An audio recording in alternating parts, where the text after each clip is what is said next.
House Bill 685 by Representative Chenevert, state agencies, prohibits certain agency programs, practices related to diversity, equity, inclusion, to require public post-secondary education institutions to take certain actions, provide with respect to conducting of audits.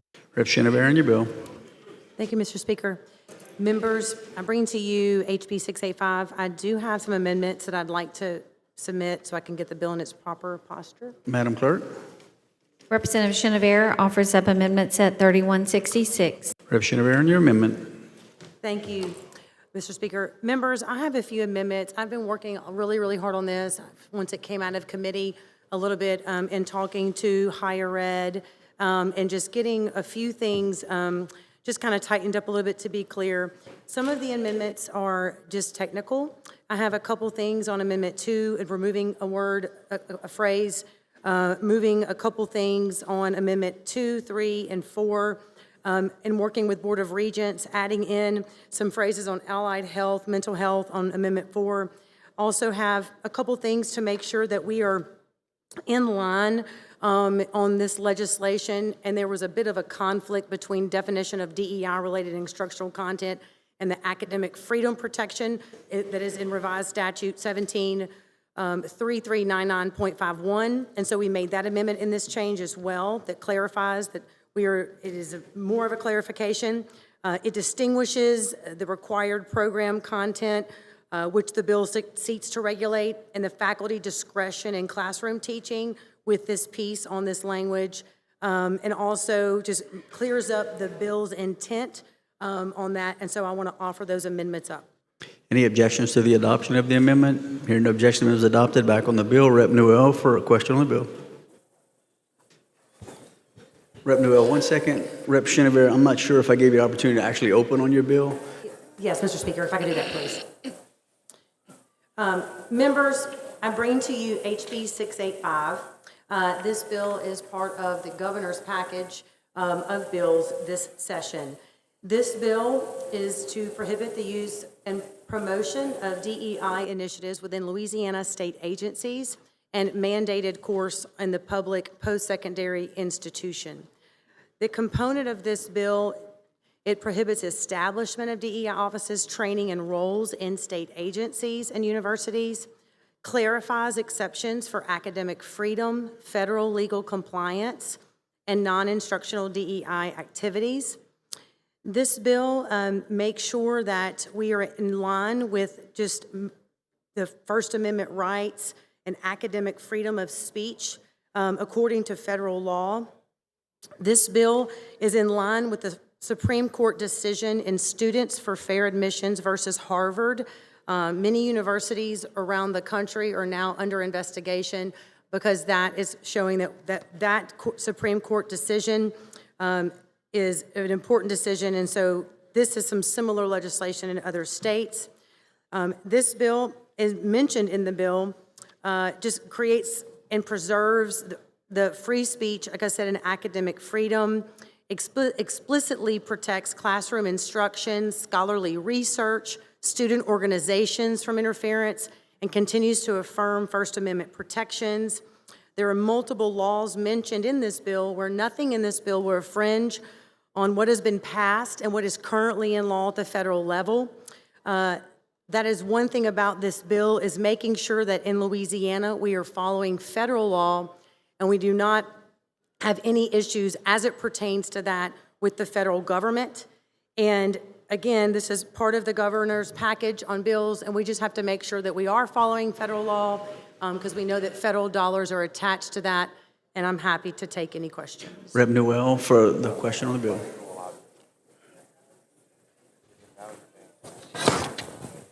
Thank you, Mr. Speaker. Representative Chenevert, we had a decent discussion about this in committee. But I want to ask, with your amendment, and you said talking to the people with the higher education, do you see as your legislation passing any constitutional hurdles, mainly anything that would impact the First Amendment that's so needed in our classrooms? Correct, and I would agree with you, Rep. Noel, but this bill does not infringe on any of that at all. Again, this bill is following those specific laws. as they're mentioned in the bill. And so what we're also doing is we are actually not prohibiting some of these courses. This bill is focusing on a mandated course to graduate. So again, these courses can still be offered. That is not being prohibited in the bill. It's just they cannot have a mandated course to graduate. However, there is an exception in the bill that talks about if the board in a certain curriculum requires a certain course, that they can make that decision. So again, it's not prohibiting that.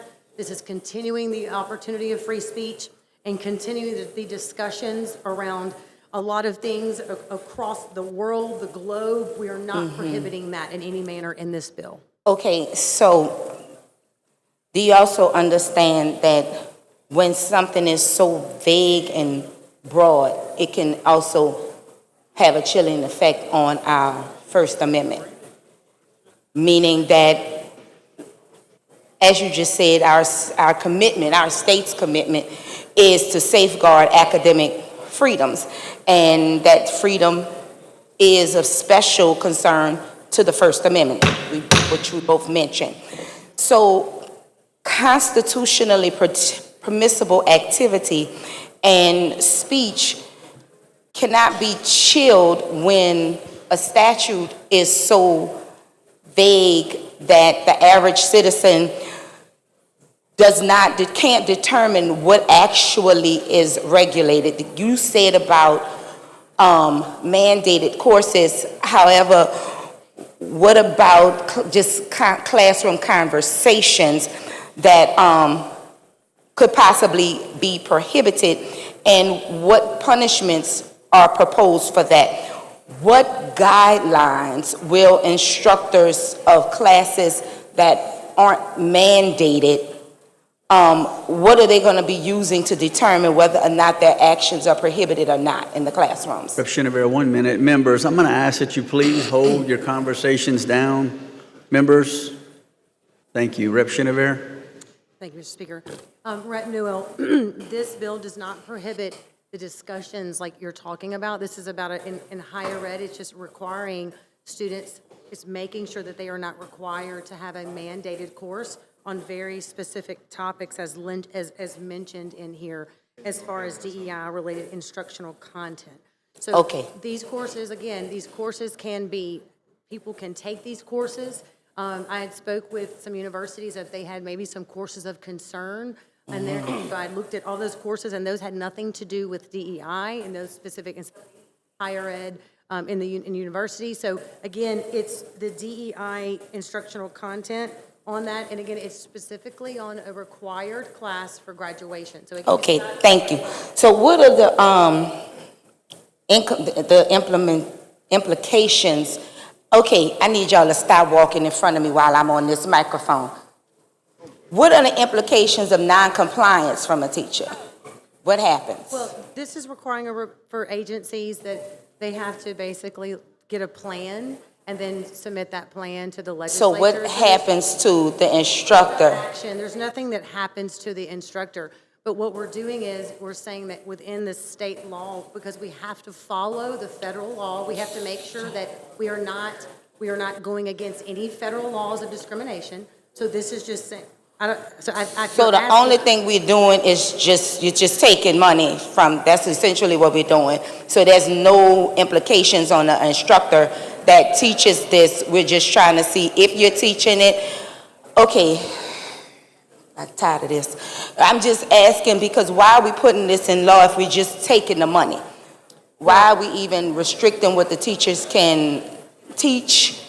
What the how they're hiring, if there's gonna be no backlash?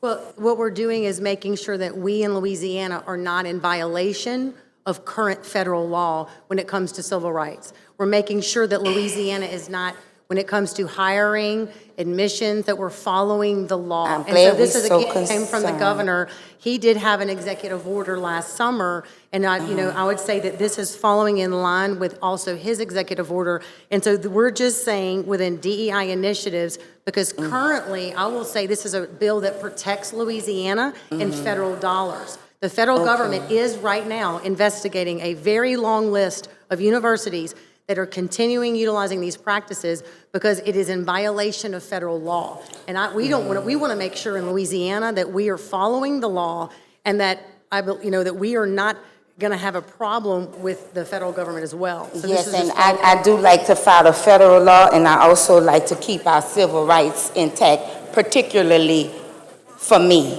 I agree. I don't think you agree, because we wouldn't be discussing this bill if you agreed in protecting my civil rights, but that's not a question. If something is so standardless that it encourages discriminatory enforcement, what is the, you're saying that the teachers, there won't be any backlash on the teachers, but for the universities, if they're not following through, what is the appeals process for these universities? Or if it is an instructor, if they find themselves where someone says that they've taught content that goes against what we're doing, or what you're doing, because I'm not participating in this. Nothing renewal necessarily in my bill. It's Well, just saying that the agencies are supposed to let basically the legislature know of like the actions they're taking once this bill were to pass. So we're not doing anything to a professor. There's nothing in my bill. My bill is focusing on, I also again, said the schools, so what is the appeals process for the schools? And what is the purpose of these reports coming to us if nothing is going to happen to the schools? well, Rep. Newell, what I'm saying is something could Newell. happen if Louisiana as a state, we could get investigated. We could have federal dollars taken if we do not follow the law. And so no matter how we look at this, we have to follow the 1964 Civil Rights Act. We have to follow the First Amendment. This piece of legislation makes sure that we are following those things, that we are in line with that, and that there's no initiative, that there's no program that works around that. So this is actually a piece of legislation from the governor's office and working with the policy team that this puts us in line and keeps us in line with the federal law. Okay, so we're going with the federal law, but we're trying to get away with the policies that were created in following that federal law, like diversity, equity, inclusion, and affirmative action. That's what we're doing. Thank you very much for your time. Thank you, Mr. Speaker.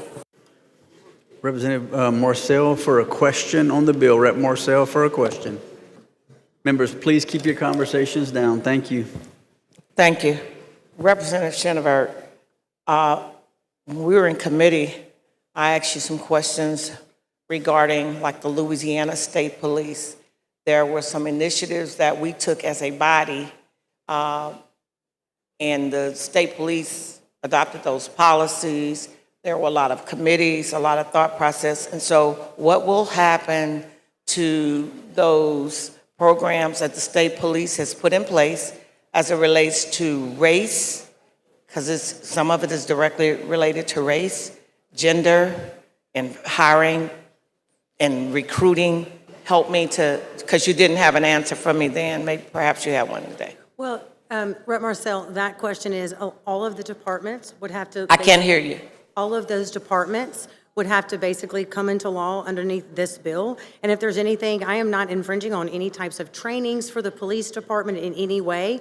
And so there's nothing in there that would do that. And so that's something that in working with this piece of legislation and looking at if they'd have to go through like every agency and see if there's anything that is specifically focused on this, and then they would have to report a plan if there's anything. There's some agencies and departments that may not have any type of reporting mechanism in any way because nothing may be involved in DEI. So that would be something they would have to report.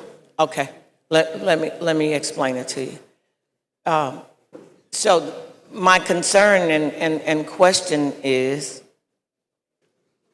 if there are any policies that are currently in place with the Louisiana State Police, I'm gonna use them for example, that would include, because your bill is very specific when it starts to talk about hiring practice as it relates to race, training as it relates to race, sexual orientation, and all of those things are in your bill. Are you saying that the state police are exempt from your bill because there are policies?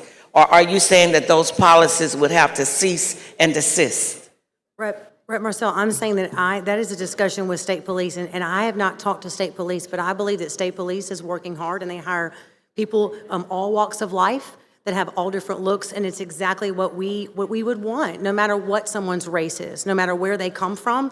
And so that would be what I would assume, that's exactly what this would put in place, that everybody would have that opportunity. And that would be left up to them to look into their initiatives and their trainings, and then they could adapt or not adapt. That's something that we would look at that specific agency. But I guess, I don't know if you don't want to answer it, but what I'm specifically asking you is, there is a policy in place by the state police that requires the officers to go through certain training regarding race relations, and the list goes on.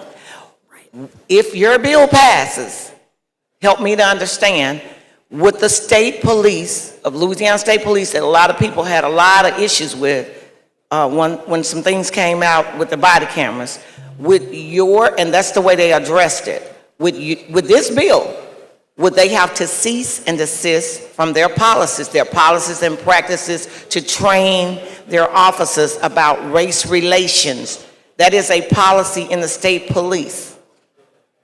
Right, myself. I cannot see, I don't know their exact trainings, their exact policies. I'm telling you what they are, Representative Chenevert. I finished answering.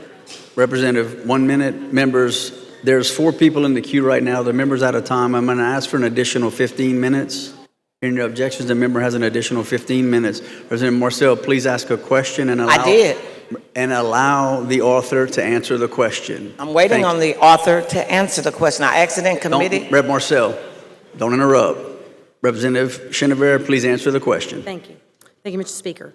In answer to your question, every different agency would look, if this passes, to see if there's anything. I do not know the specifics of their trainings. Okay. I cannot see that on paper. They would look at their departments and say, are we doing things simply based on race, simply based on this, simply based on gender? Are we only hiring on certain genders? Are we only doing this? That would be something departments would look at. Now, and I will also point to the bill that we are opening in discussions. There is nothing that hinders discussions on race relations.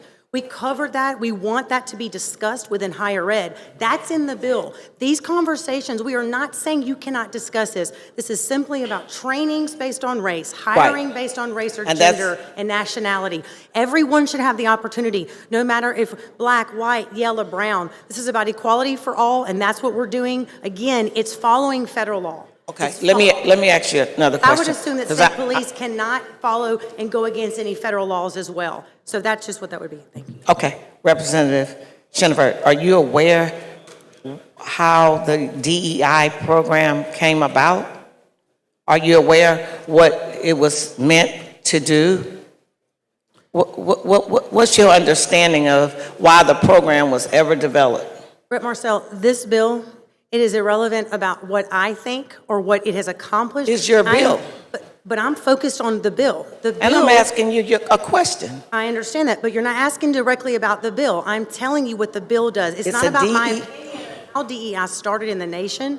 This bill is basically stating what this is, about where we would have what we are doing within state agencies in a mandatory course. We are not prohibiting the discussion of these things within higher ed. We are not prohibiting the discussion of anything with race relations or any type of situation in the state of Louisiana or country with race relations. We are we want the First Amendment is protected. That is in the bill as it should be, because I believe in protecting free speech, even speech that I disagree with. This is about forcing someone to take a course as it pertains to DEI-related instructional content. But would you agree that your bill does more than the instructional piece that you just talked about? It talks about every department in the state. Am I accurate, or did I read something wrong? No, every department has to look and see if they have any policies or procedures that assist people in being hired, or promoted, or trained, that is around race, gender. This is falling in line with federal law that we cannot discriminate against anyone that falls around any effort to influence hiring or employment. Let me ask you. Statements. I'm answering your question in the sense that's what the bill's doing. Okay, let me ask you another question. Are you aware that there's a lawsuit filed on the executive order of DEI? Are you aware of that? I am not aware of that. You're not? Well, there is.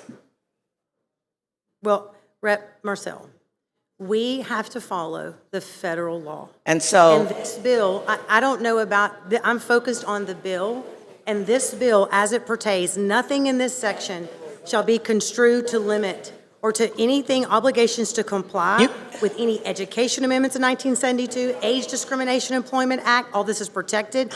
The Title VI of Civil Rights Act of 1964, Title III of the Higher Ed Education Act, and the ADA. We are protecting people's rights in this bill across the board. Representative Chenevert, I know you're reading your notes, but I'm Actually specifically reading the bill. right, that too.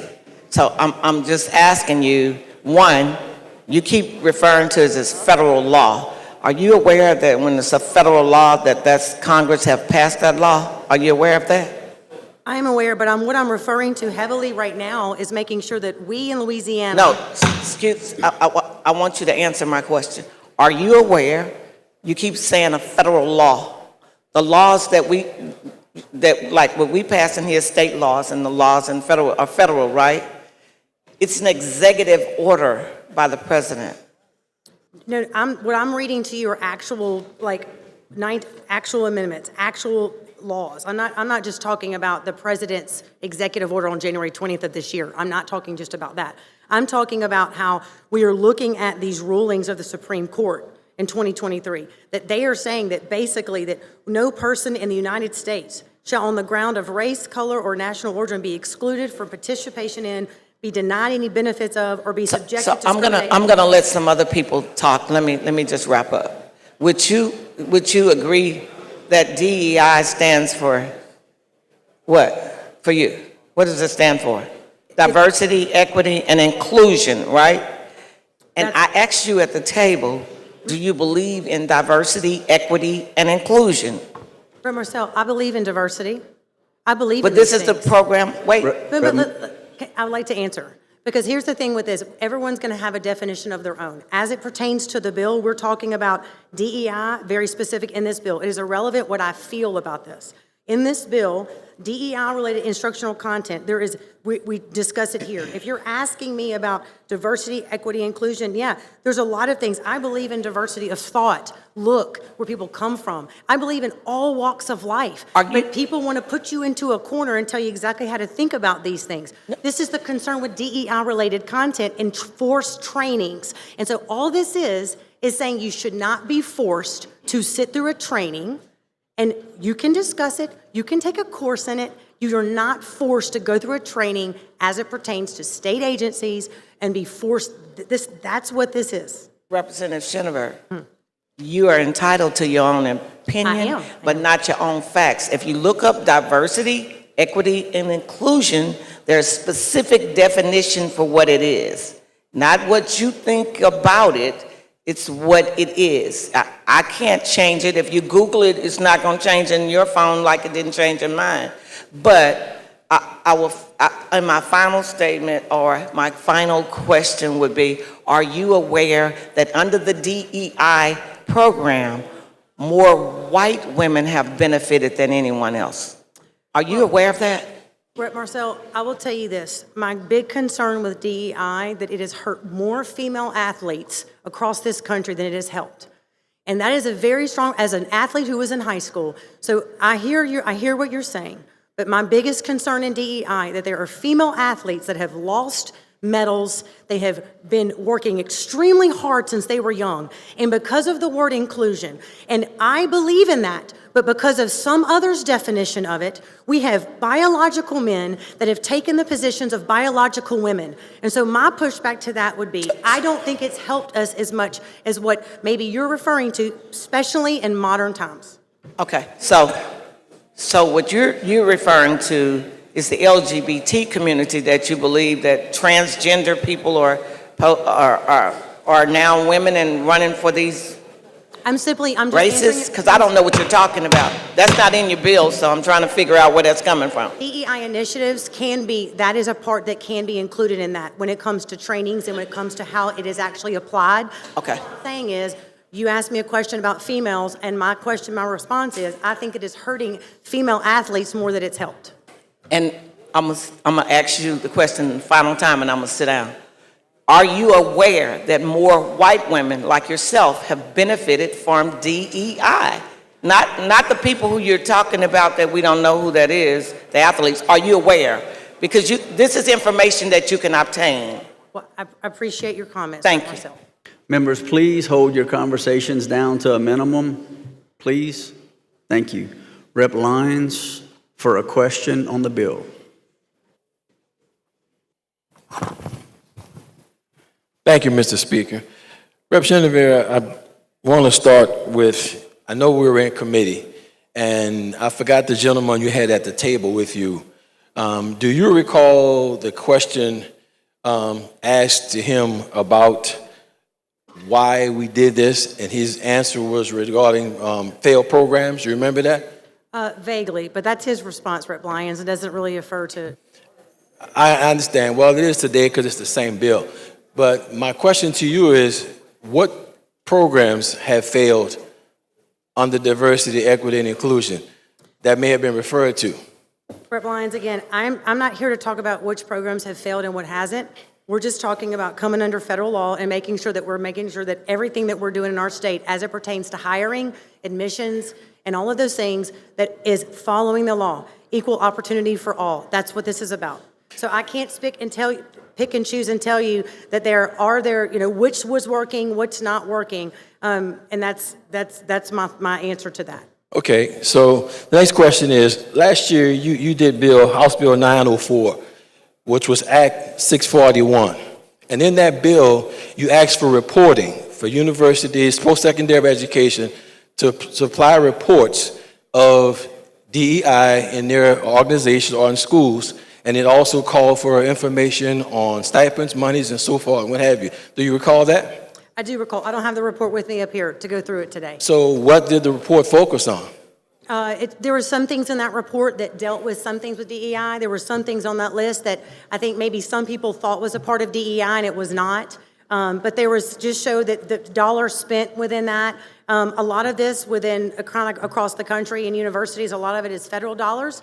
As well, which that was only a state dollar report. So where is that report now, actually?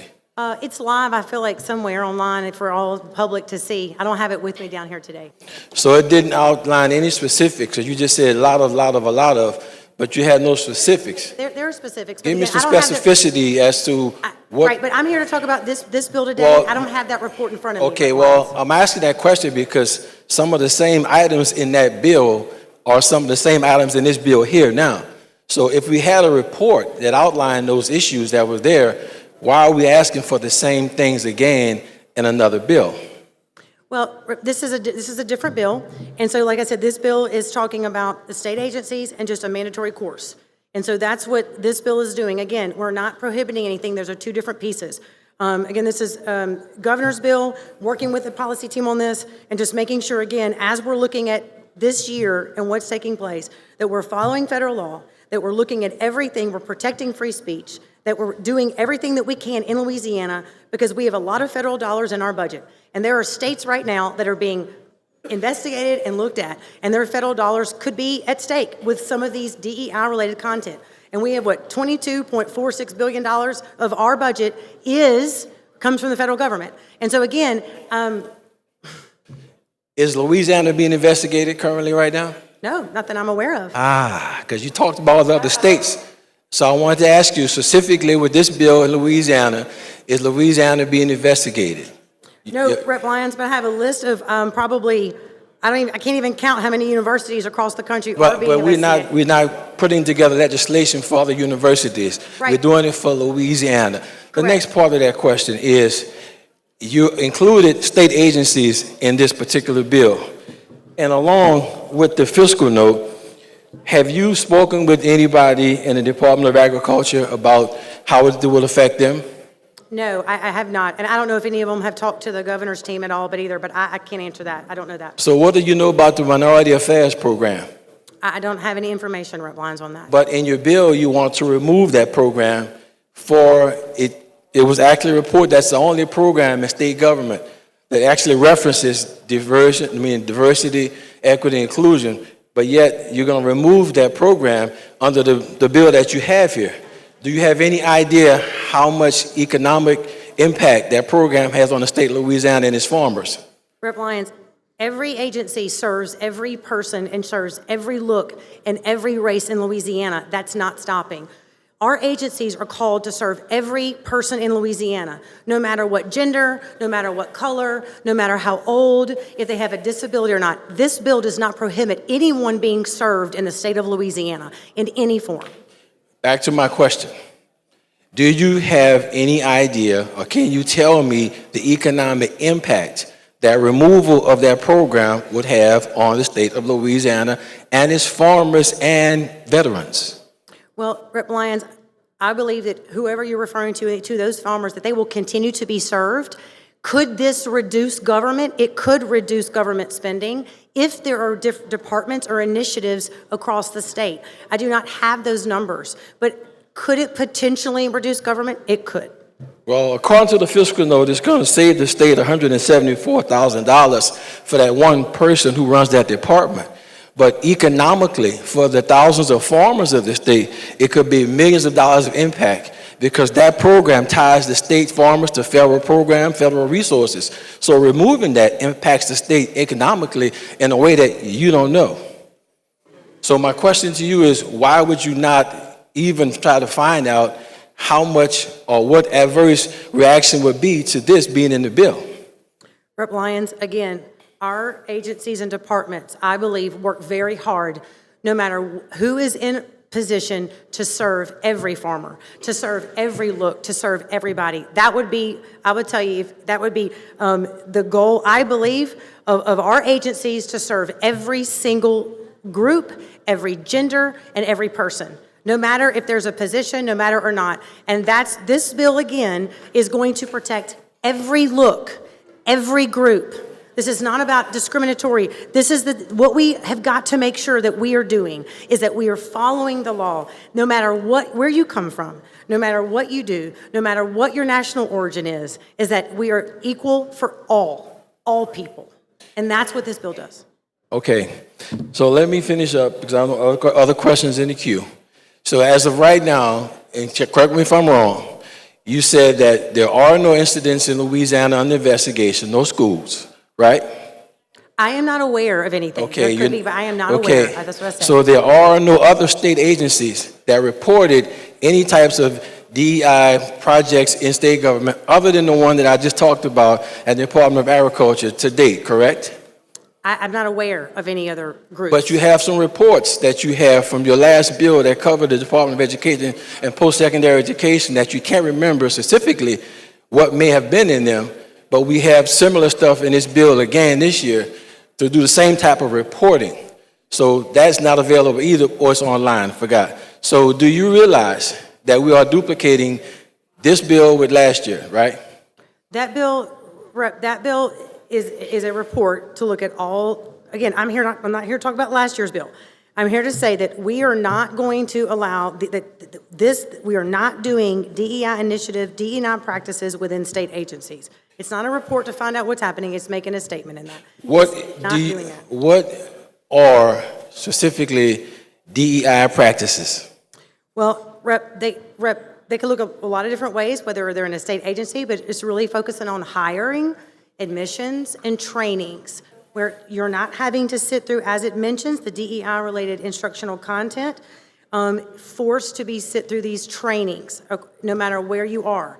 That it doesn't matter what your look is, doesn't matter what your gender is, that you have the same opportunity, and that you're not forced to sit through these specific trainings or be admitted or be hired based on race or any of that. Again, we have federal law. There are situations currently that we cannot violate that law. What is that federal law? You say that 100 times today. What is that federal law? everything mentioned in the bill of the protections. And so What I'm is happy it? to- What's the law? What's the code? Where is that? What is that federal law that you keep But we can't referencing? violate, no, well, we can't hire, we can't do admissions based on race and religion What and natural federal origin. That law? is like, we have those civil rights within our country. And so we have protections of that. And so this is, again, following in line with that. And I would argue too, within, like I read a letter that was from the Department of Education, Office of Civil Rights, that was February 14th of this year, when the acting secretary basically talked about how, because of these rulings, that no person can be discriminated on the basis of race and religion and creed. And that although that ruling was about admissions, that it actually flows into other things. It's like a test, that we cannot discriminate against anybody on race or religion or national origin, no matter who we are, no matter where we come from. But you don't have what that law is. I get it. So you said, let me say, close by Red saying, lines. asking this question. Lines, 1 minute. The member's out of time. There's 5 people still in the queue for questions. I'm going to ask for an additional 15 minutes. Hearing no objections, the member has an additional 15 minutes. Rep. Lyons. Thank you. So this is what you are referring to, because I listened to your 2 answers, and this is what you told me did not exist, but this is what it is. In the United States of America, diversity, equity, and inclusion are organizational frameworks that seek to promote the fair treatment and full participation of all people, particularly groups who have been historically underrepresented or subject to discrimination based on identity or disability. You just said a second ago that that should not happen, but that's the good thing about it. So my last question before I sit down is, being that we've covered so much, this dialogue we had, you feel like because we've done this with educational pieces and state government, that we're going to continue to affect the economic piece of the state, you would not want to remove the Department of Agriculture's piece at all from this bill? Rep. Lyons, again, this bill, and working with the governor's office, this is every state agency.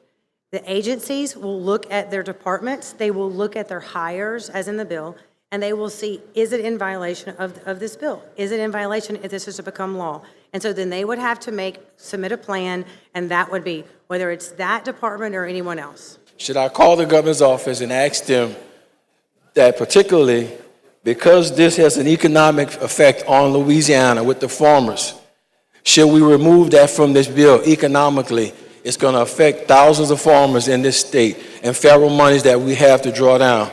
Should I get someone to tell me we should keep this or leave this in the bill? Yes or no? Rep. Lyons, again, I'm in line with this piece of legislation, and this is about every state agency, not just one, and that they would look at their hires, they would look at what's going on, and we have to make sure that every person hired in our agencies serve every community, including community who you're talking about. We as a state cannot discriminate against anybody, and this bill is saying that we do not want to discriminate against anybody. This is for all Louisianians, no matter where you come from, no matter who you are, and that is what this is about. And so, Thank you, Mr. Speaker. You waive all further questions? The member waives all further questions. Rep. Newell for the floor on the bill.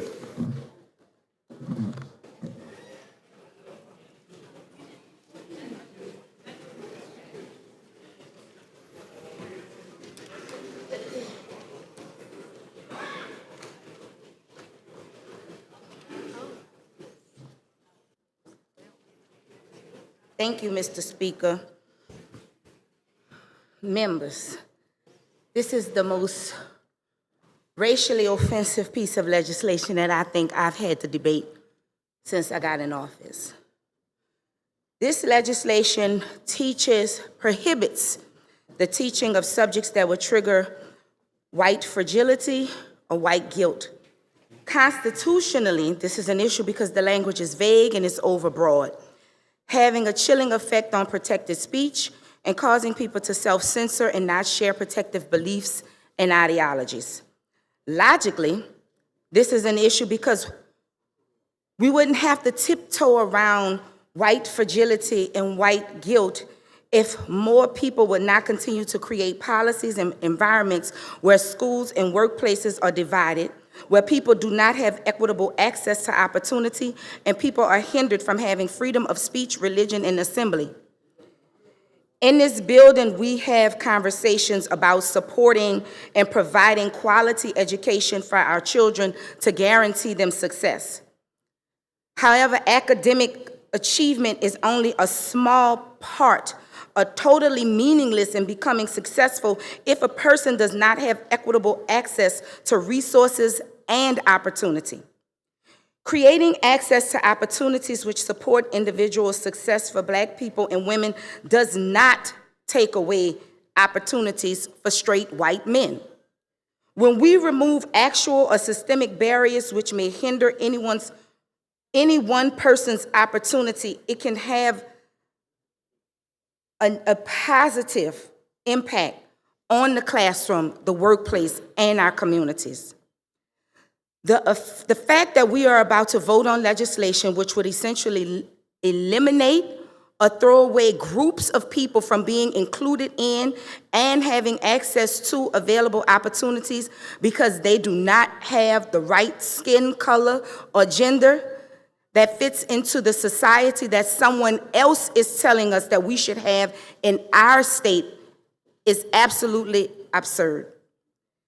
This legislation would also eliminate mentoring programs for our first-generation college students. It would eliminate harassment prevention training, such as sexual harassment training, lactation stations, teaching on how to be supportive to marginalized groups, and protecting our students. What about my Black fragility and my Black fatigue? I just want to be Black in peace. DEI is not a handout. It is a policy created to open opportunities for those of us who are qualified, but not offered those opportunities simply because of the color of our skin. Black people have only been asking for equity, inclusion, and access to resources and opportunity. God forbid the day we start asking and seeking for revenge. Members, we had a small technical issue up at the dais. So if you wanted to go to the floor, can you please go back to your desk and press floor on the button, Rep. Marcel, for the floor. Thank you, Mr. Speaker and members. DEI. It seems like suddenly DEI is a bad word. It's diversity, equity, and inclusion. These are all words that every member in this House say that they believe in. They believe in diversity. I've heard even Rep. Chenevert say it time and time again. We believe in equity and inclusion. If that is so, why are we trying to eliminate a program called diversity, equity, and inclusion? Apparently, Rep. Chenevert does not know why it was created in the first place. If we had equal opportunity to be at the table, there would be no need to create the program. It is created with a framework to promote fair treatment. Everybody in here say they're fair. And full participation from all people, but particularly those people who have historically been either underrepresented or subjected to discrimination based on several things. She kept talking about one group of people winning a race over another group of people. This is based on your identity, whether it was being Black or LGBT or white women or some form of disability. So DEI was an attempt to right a wrong. In other words, this bill seeks to take us backwards. This bill seeks to control what's being taught at the universities. I kept hearing her say, no, they have the... Why are we auditing people to see what's going on if there's not going to be any punishment for it? It's changing programs that has been implemented to increase the marginal numbers of disenfranchised people who, because of this bill, now have a seat at the table. That's who we're going to change it for.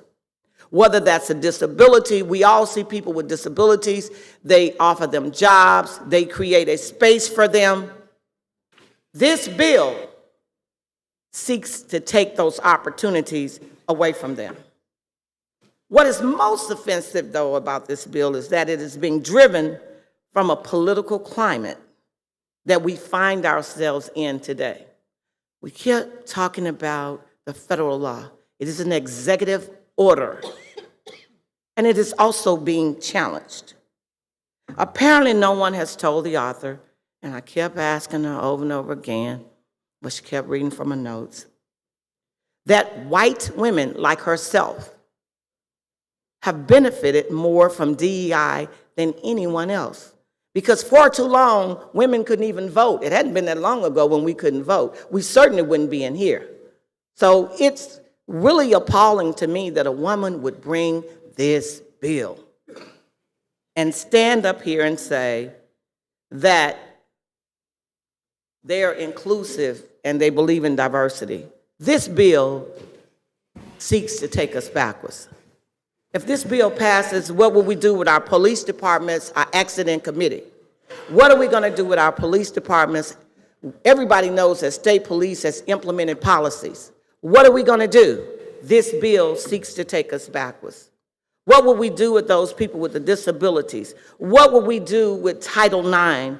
Finally, this is not an educational integrity bill, nor is it about fairness. This is an attempt to reverse where we've come from as a state. In this very bill, it talks about white fragility. And what does that mean? If somebody is uncomfortable, that means that there is a problem with it. I'm uncomfortable. I've been uncomfortable. Black folks been uncomfortable. Guess what? We're uncomfortable, but we're not putting legislation forward to undo things that we're moving forward as a state. This bill seeks to take us backwards. And I stand up here and ask you to search your heart, you know, the one where we get up here and pray every day before we gavel in, that one. Check that one out, where we talk about God. What would God do? Would God say, let's reverse this because somebody did an executive order? Would God say, let's reverse people having a seat at the table? Would God say, we tried to fix some of the racism that was caused in Louisiana, deep-seated racism, and we're trying to fix that. We can't fix it overnight. But would God say, let's reverse that? Let's take that back. Let's take that from them. The opportunity to be at the table. Not a hand out, but a hand up. And this bill seeks to undo what has been done in this state. I hope as men and women of this state, you would think twice before you push your button to support such a divisive bill. Rep. Wilford Carter for the floor.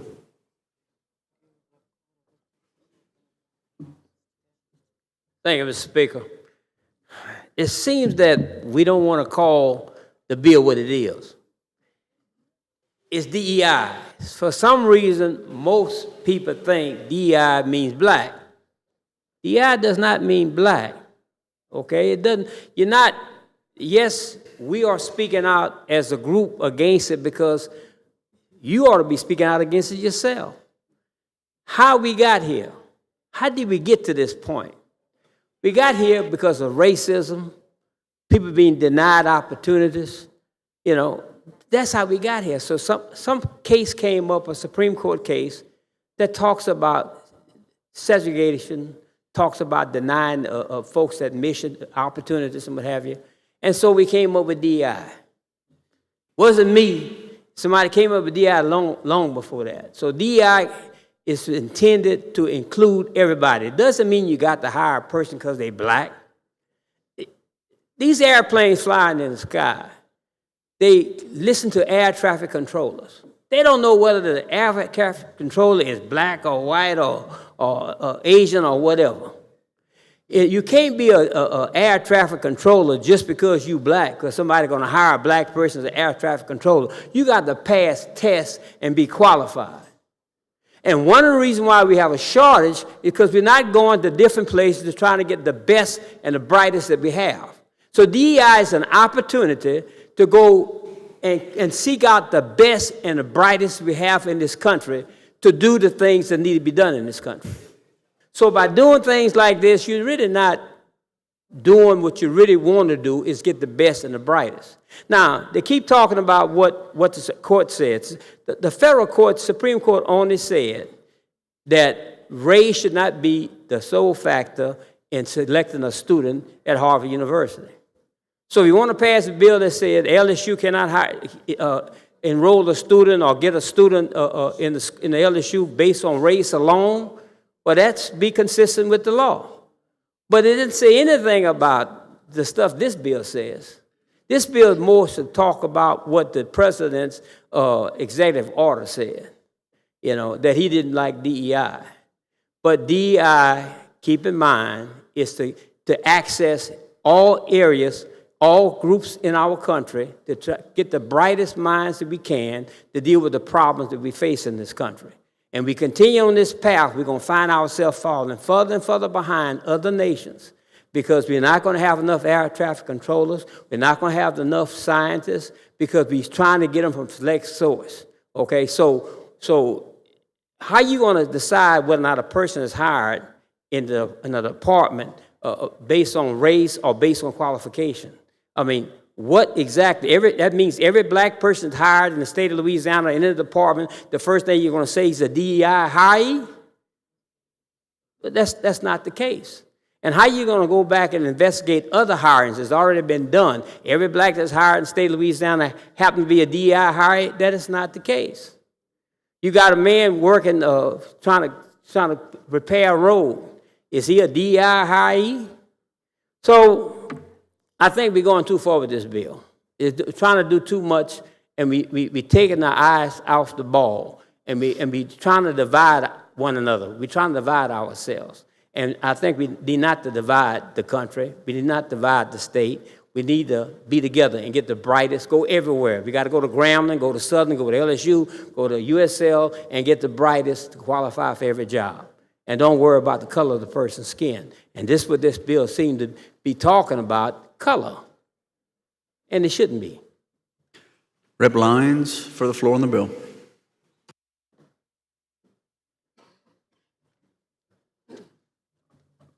Thank you, Mr. Speaker, for this moment.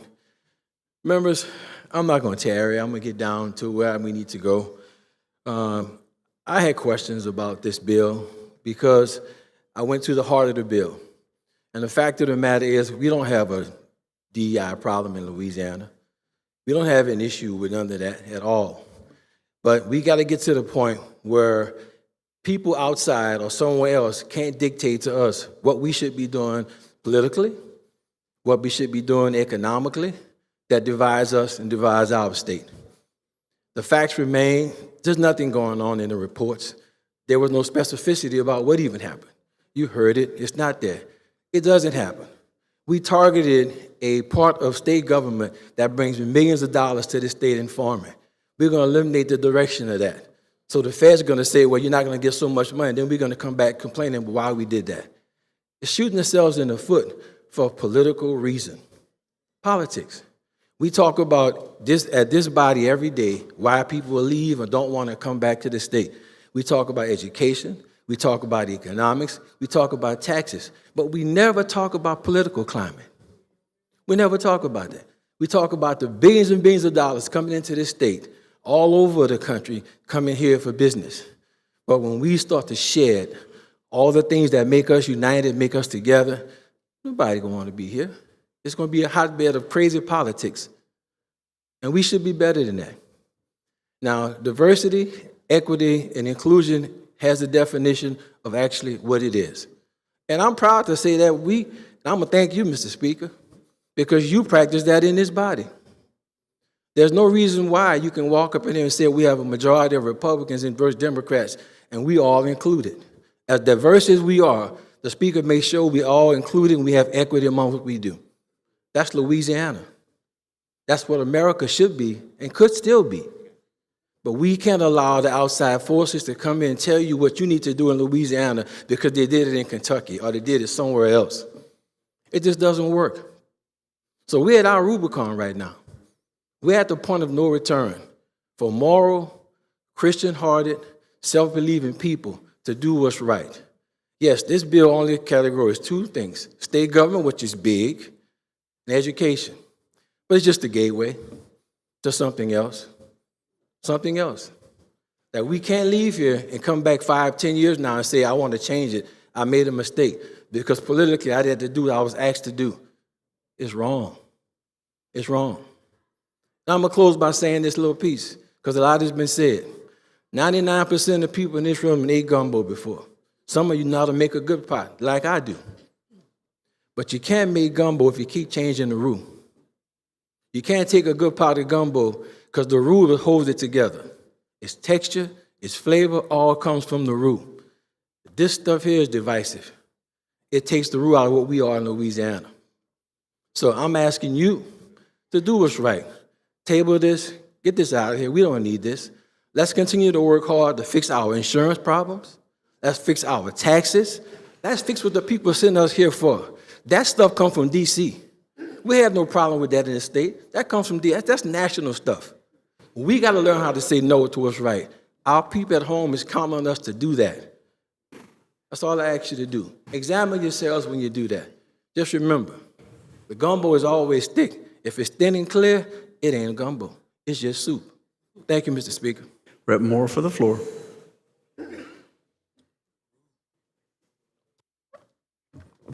Thank you, Mr. Speaker. I am not going to stand here and ask or try to persuade you all to vote yes or no on this bill. I'm here. I came forward to do two things. First of all, I came to let you all know that I have read the bills, the substitute, the original, the engrossed, the substitute bill. I've looked at the amendments. I've even gone back and looked at the tape, because I'm not on that committee. But I looked at the recordings. And I'm standing here because I just want you all to know what's on my heart and how I saw this. I am troubled by this bill and the things that are in it. I'm not going to go through all what's been said. I'm just going to let you know that I cannot vote yes on this bill. You do what you got to do, but I wanted you to know, because I see what it's doing. It's removing all of the diversity, the equity, the inclusion, the plan, the programs, dismantling the support system, saying, just all of that, just a whole big, just all of it. If someone doesn't want to take, I'm okay with the mandate, don't do that, okay. But if someone doesn't want to take the class, that's okay if you don't want to know. I think if I wanted to be a better person, I want to know about this. So I'm going to say this. What am I planning to do when I go home? This is what I'm just off the top of my head thinking right now. This is what I'm going to do. I'm going to go back and tell my constituents and people that this bill has passed. I'm going to try to encourage those students that go to school, go to universities, to take the course, to learn all you can, get all the knowledge and understanding and the wisdoms you can. I'm going to go back and tell the people in my community that we got to do better. We got to do better. Better yourself. If you're going to lose your job, start working on your resume. Start looking for another job, because if this bill passes, some people will. And so I'm going to stop there, because it does prick my heart when I read things like this and when I see it. So all I'm saying is, and I want you to understand, I cannot vote yes on this bill. Thank you. Rep. Phelps for the floor on the bill.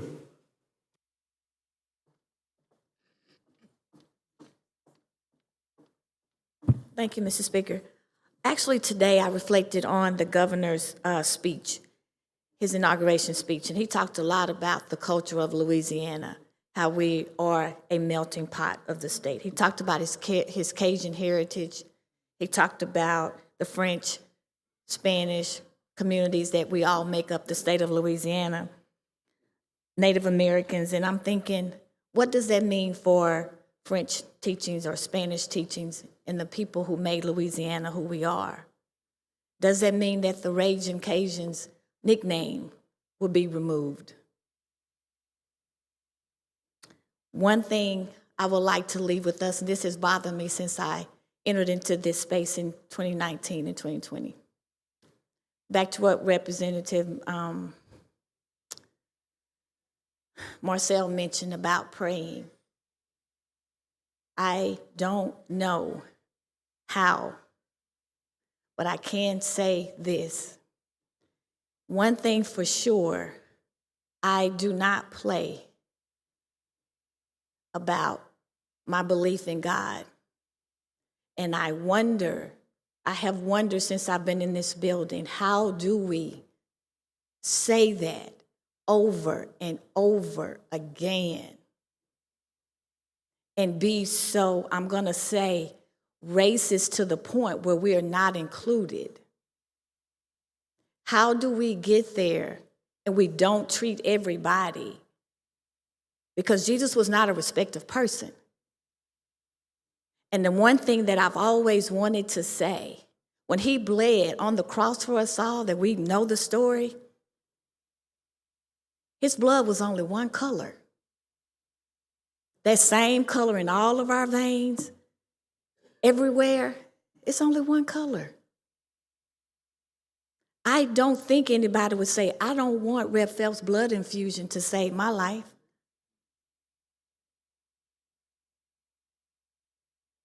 He is the ultimate judge, and I truly believe, he will be judging us on the intent of our actions because he knows that. Thank you, Mr. Speaker. Rep. Laura Bedane for the floor.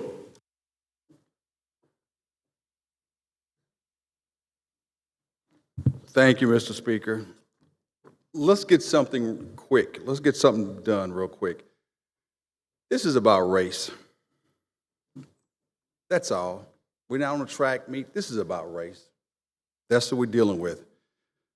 We had a contentious meeting in H&G a few days ago, and on page 1 of an 8-page bill, it's more than about taking a class. It's 8 pages. It's more about taking a class, mandatory or optional. Let me tell you what it says on page 19 on the first page. It deals with critical race theory, white fragility, white guilt, systematic racism, institutional racism, anti-racism, systematic bias, implicit bias, the next page, unconscious bias, gender identity, allyship, race-based reparations, race-based privilege, and use of pronouns. Understand, if we're going to move our state forward, we have to be on the same page. This bill is too divisive. Young people are not going to stay in Louisiana if we're fighting amongst each other. We've got more important things to be dealing with. We're losing teachers to Texas because of pay. We're not moving our state forward. I'm in Alexandria. Most of the young, I attended Peabody graduation in Tioga. Most of the young folks are leaving. They see no opportunity, they see no future. We have to put this foolishness down and work together. I'm disappointed in the governor because this is his hallmark. Bring people together, create jobs, work together. You've got 4.6 million people in our state, and we're losing them, but 1.6 African Americans. You can't attack this group and think it's going to be okay. That's not going to happen. We want to be a part of this state, and we want to be involved, but this divisive legislation doesn't help us. We want good schools. We want healthy neighborhoods. We want growth. But when you start attacking people, you're hurting African Americans, you're hurting your veterans, you're hurting women, you're hurting the disabled. We can't grow like that. When you look at, let me look at some of these definitions, because I didn't know what white fragility was. Feelings of discomfort a white person may experience when they are confronted with discussions around racial inequality and injustice. I got that from Cambridge Dictionary. White guilt. White guilt's not in Webster because I had to find it somewhere else. Remorse felt by a white person with respect to racial inequality and injustice. Systematic racism, I found that in Webster. The oppression of a racial group to the advantage of another as perpetrated by inequality within interconnected systems, political, economic, and social systems. We're better than that. We can't fight amongst each other. If we're going to grow this state, we have to work together. When you look at the ideas in our universities, do we need African American scholarships? Hell yeah, because our kids need to go to school. We've got a governor that wants to spend $100 million in juvenile detention centers. We can't lock up everybody. Who's going to work? When Hyundai comes to our state, who's going to work? We got to create opportunities. We've got one at LSUA in my area. We have a large African American scholarship, and we raise quite a bit of money because we want kids in school. We don't want kids locked up. With bills like this, that's going to go away. What about Asian scholarships? We're better than that. We have to learn to work together. We're not going to move this state unless we work together. All of this hateful speech and these bills, our state is bigger than that. As I close, members, when you look at us standing here, we want to work with you, but we can't afford bad legislation. I don't want my children and grandkids to say, hey, you sit there and just let stuff go. I know Rep. Chenevert, I've talked to her. You don't want your history to say, hey, I'm dividing our state. I'm attacking groups. That's not what you want. If we're going to move our state forward, we have to work together. We cannot afford to file these bad bills. I was hoping that the leadership would say, no, this bill is too divisive. We don't need it. It's going to cause so many problems. We're trying to deal with tax issues. We're trying to deal with insurance crisis. We're trying to keep kids in school. We're trying to keep kids survive. We're trying to do infrastructure, but it doesn't work when you have divisive bills. These are dangerous bills. I ask that you look at them closely. If we're going to move the state together, it has to be with all of us. Thank you, Mr. Speaker. Rep. Walters for the floor. Rep. Walters.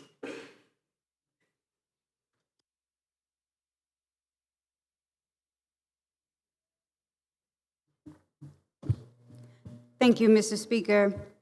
Today, I rise on the shoulders of Reverend Avery C. Alexander, Diana E. Bejois, Sidney Bartholomew, Louis Charbonnet III, Nick Connor, Joseph A. Delpit, Alphonse Jackson, Johnny Jackson Jr., Thomas Jasper, and Richard Turnley Jr. These are the founders of the Louisiana Legislative Black Caucus. What is important to me today is that our voices are lifted up. The voices for people who suffer from disabilities, those who've served this country that we call heroes, our veterans, women who are known to make a way out of no way, and racial groups such as the Black Caucus. Those are the voices that encompass diversity, equity, and inclusion. DEI is not solely about race and gender. Being a person who is DEI, whether a state appointee, civil service employee, a professor, a university administrator, it doesn't mean that they are underqualified or the sole reason that they received the position is because that they were a minority. People who are DEI have served this state on merit and not mediocrity. When we celebrate and have events for Women's Month, HBCU Day, Veterans Day, Farmers and Growers Day, all here at this Capitol, we are celebrating DEI. We are celebrating the legacy of recent accomplishments of those groups. I have critical data that needs to be entered into the record today. The Civil Service Report from 2023-2024 shows Louisiana has more than 69,000 state employees. This specific analysis includes both classified and unclassified employees. By gender, there are over 40,000 women, men, 28,000 men. By race, 38,000 are white, 24,000 are black, 2,000 Asian. By generation, traditional workers, meaning people who were born before 1946, 440, baby boomers, those who are born from 1946 to 1964, over 12,000, almost 13,000.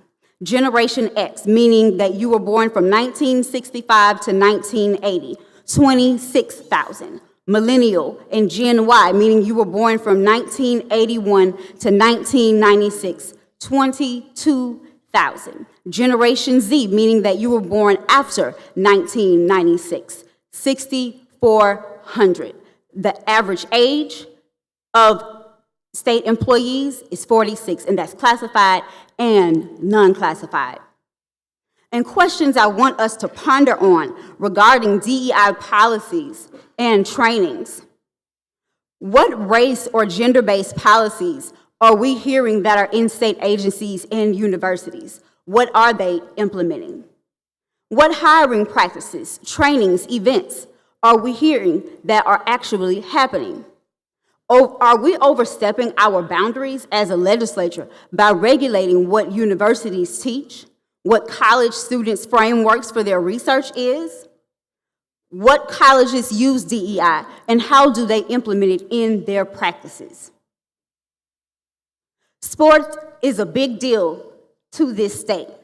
Do recruiters have to submit reports on their recruiting criteria if students who fall in the category of DEI are recruited?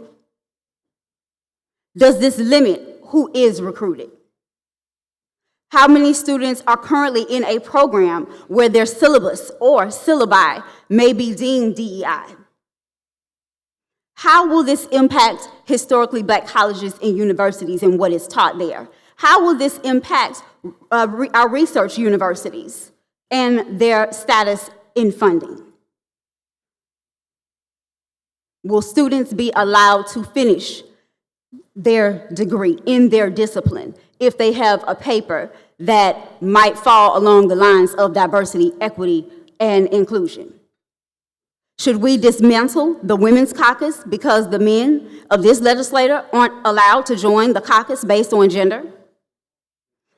I would like to highlight the contributions of people from around this state, people who would fall under the scope of DEI. The first black trooper hired by Louisiana State Police was Abraham Bowie. He was hired in 1970. He was 32 years old. He had completed 10 years of service in the Marine Corps. The first female state trooper, Cindy Bell of Opelousas. She started her service in 1974. The first Indian governor in U.S. history who served the state of Louisiana, Bobby Jindal. First woman elected governor of Louisiana was the late Kathleen Babineau Blanco. The first black governor of Louisiana was Pinckney Benton Stewart Pinchback, who served as acting governor in 1872.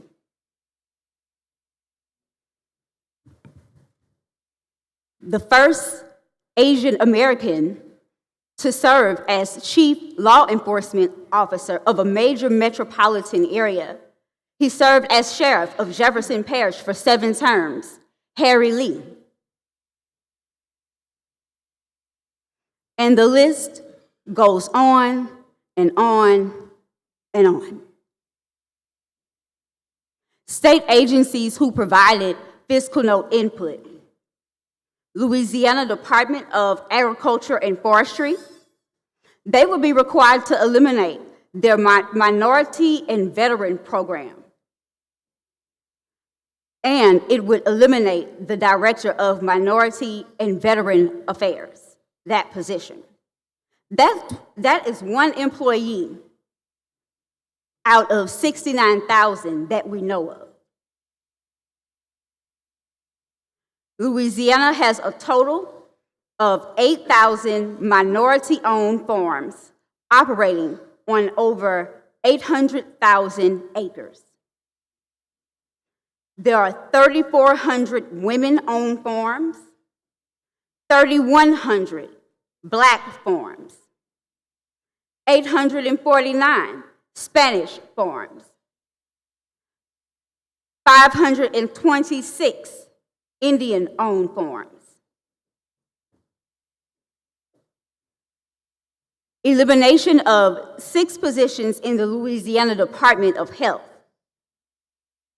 Those positions are federally funded, and they are still federally funded to this day. And they fall under DEI.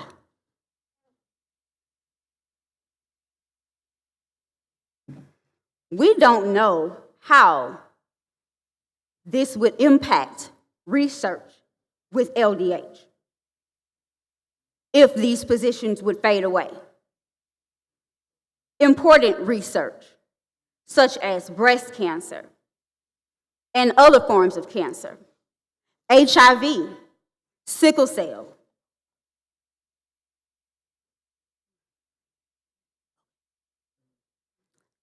Thank you.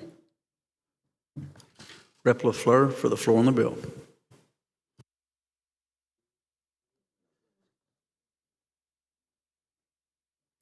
Thank you, Mr. Speaker, and to my colleagues who remain in your seats and listening attentively. We do appreciate the level of respect that you have shown each of us this afternoon. So I want to level set a little, do a little teaching. We don't need state laws to enforce Supreme Court cases. Let's be clear about that. Those cases are what they are and are binding on states without any need for us as a body to interpret those. Because we learned early on in our education that the Supreme Court is the supreme law of the land. And the Supreme Court case that was mentioned today didn't go as far as this bill. It did not speak of academic instruction, state agencies, and whatever else is in the bill. The Supreme Court case was about admissions. This bill is both unnecessary and a misinterpretation of the supreme law of the land. Members, I stand in opposition to House Bill 685. It's regressive, and it's all based on ideology. What this bill does, to be clear, produces fear. It is not about fairness at all. Diversity, equity, and inclusion, members, are not threats at all. What those terms mean to me and the people who sent me here to voice for them, they are the promise of equal access to opportunity. They are about making sure that the people of Louisiana, regardless of background, can work together, live together, play together, thrive together, and our institutions are in place so that all of us have access. Diversity, equity, and inclusion are not bad words. They're good representations of what it is we teach our children. They're good representations of what we learned in Sunday school. They are good representations of our heart. Thank you, members. Rep. Boyd for the floor on the bill. Thank you, Mr. Speaker. I want to start by saying several times it has been said that we were following federal law. Federal law also includes members of the LGBTQ community as a protective class. That bill has been run 22, 23, 24, and again 25, dying in committee. I wish we could follow federal law on everything. Members, I urge us to pause and consider what we're doing here today. The narrative that DEI, diversity, equity, and inclusion, is divisive and unnecessary is false. DEI reflects our shared commitment in fairness and opportunity for all. Historically, women who have gained leadership, education, and income benefit from DEI. Attacking DEI harms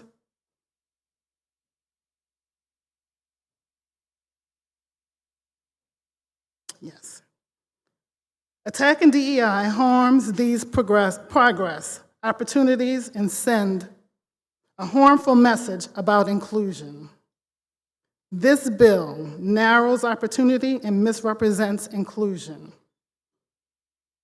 Instead, we should recognize diversity and equity to strengthen our economy and in our community. I urge you today, my colleagues, to vote based on principle of justice and fairness, not fear. Please, let's embrace what unites us, not separates us. Thank you. Rep. Hughes for the floor on the bill.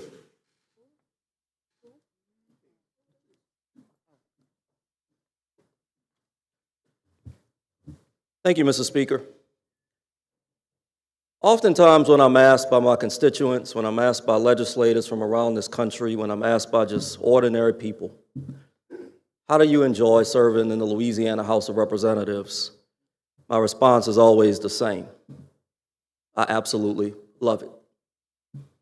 I often get asked questions, well, how can you love an institution where you serve in a super minority? I said because I've come to know the hearts and minds of my colleagues. Members, I have intentionally, and I'm going to use the word intentional, I've been intentional about getting to know each and every one of you in this chamber. Gotten to know your hearts.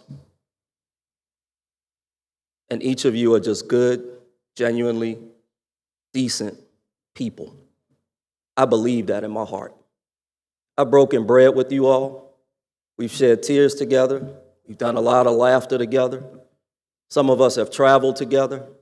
I have spent time at your homes with your spouses, with your children. I've been there for you. You've most certainly been there for me. You possess so much goodness, and I mean that.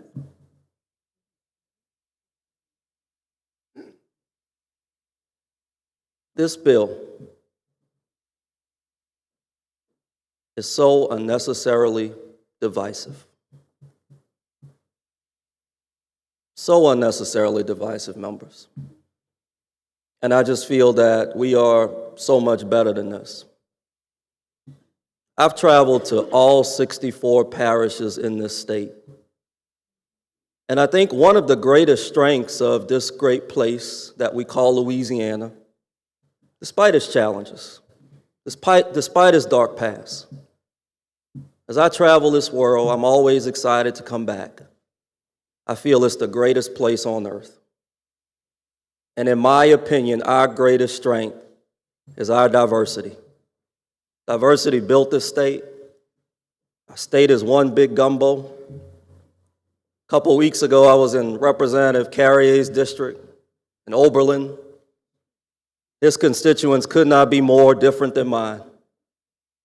But God, they were so nice, so welcoming, so loving. Just good, decent people, like the citizens of District 100 and like the citizens in each and every one of our districts. And so, members, it's been a great journey for me in this house. But I have to admit, my heart is heavy today. Today is dark for me. Today is painful for me. I'm reminded of my grandfather, who you've heard me talk about in the past, the late Lieutenant Colonel Reverend James Lawrence Wynn Jr., who graduated from Southern University in 1952, was commissioned as a second lieutenant in the Army, rose the ranks to become a lieutenant colonel during a time of great racial strife. Even though he was fighting to defend the flag, he could not stop at certain hospitals with his pregnant wife because of the color of his skin.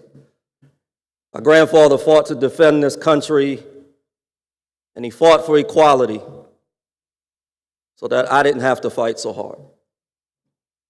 But I feel like history is somehow repeating itself. And here we are, once again, having to fight such a divisive fight. Members, I hope we can get past this. But it is going to take some time because it is causing unnecessary division. But despite the darkness that looms today, I know this in my heart. God still reigns, and the sun will rise again. Thank you, Mr. Speaker. Rep. Jordan for the floor on the bill. Thank you, Mr. Speaker, and I want to thank you in advance because I have not received any text to say that the live feed has been cut or the microphones have been killed. So I want to let you know we do appreciate that, and it doesn't go unrecognized. For those of you who don't get it, it must be your first term. So,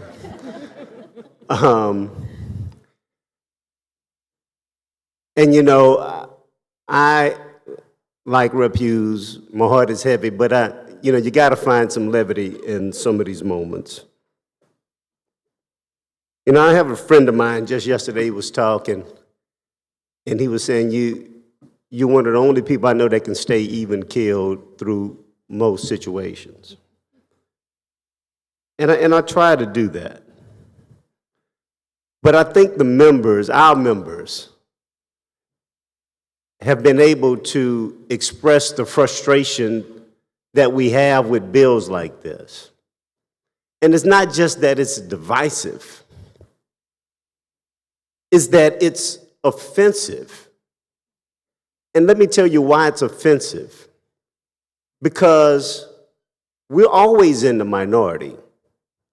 We always play by the rules that someone else has developed. And when there's just a perception, not a real win, but when there's a perception of us winning by others, then there's a need to change the rules. And that is the frustration. How can you ever get ahead when the rules are always changed as an obstacle for you? That they're always done to your detriment. You know, this body coming out of Reconstruction, coming out of slavery, this body actually passed the first public education system in the country. That was done by PBS Pinchback, T.T.L. Lane, Oscar Dunn, and others here in this legislature. But only a few years later, they were all removed from office, and Jim Crow came in. You know, Rep. Hughes talked about the military. We had people that had to fight again, extreme obstacles to be accepted into the military, went out and fought, but came home and couldn't get a VA loan, couldn't participate in the GI Bill. And so when this bill talks about institutional racism and systemic racism, those are some of the things that they're talking about, but yet we can't talk about that. You know, look, I'm gonna just be frank. To me, this is an anti-black bill, and let me give you some other examples of that. We talk about in the bill that we can't talk about, or you can talk about Japanese internment, but you're not going to talk about race-based reparations. I mean, do we understand that the Japanese actually received reparations for the Japanese internment? I mean, you know, we got to look at some of these things. How about redlining in banking?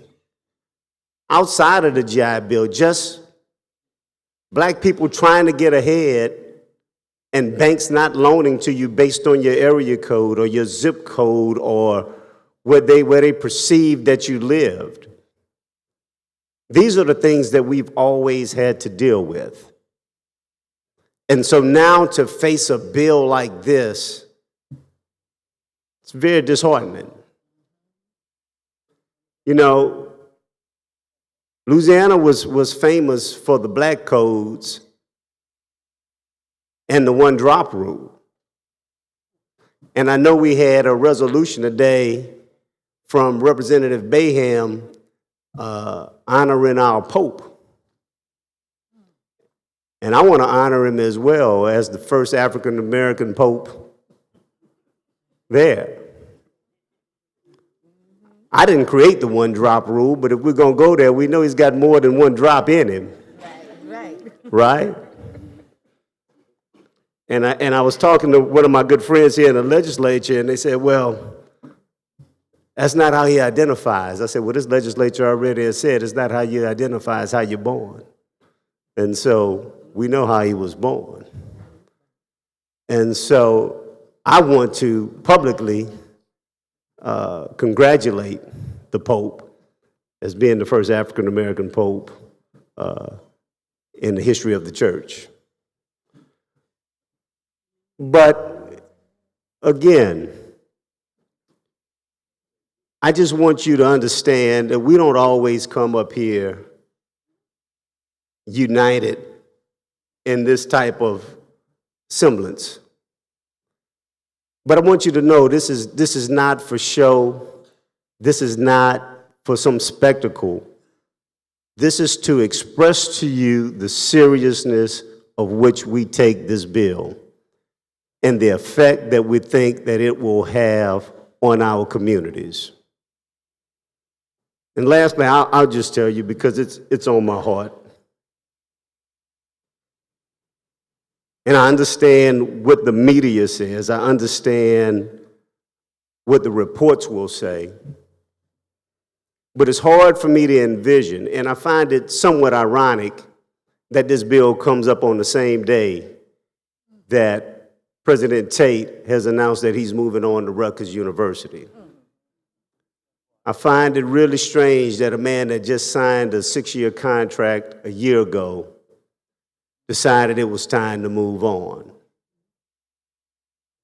But it's not hard to understand in a climate like this why he would want to do so. And that's part of the frustration. I think there's no doubt that he's been successful in all aspects of his presidency while he's been at LSU. And the flagship university has certainly succeeded under his tenure.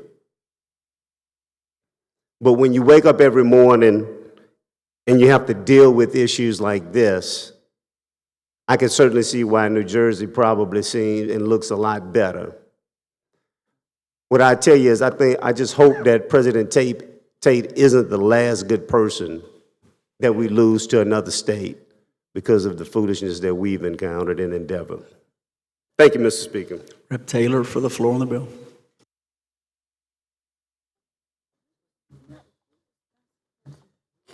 Thank you, Mr. Speaker.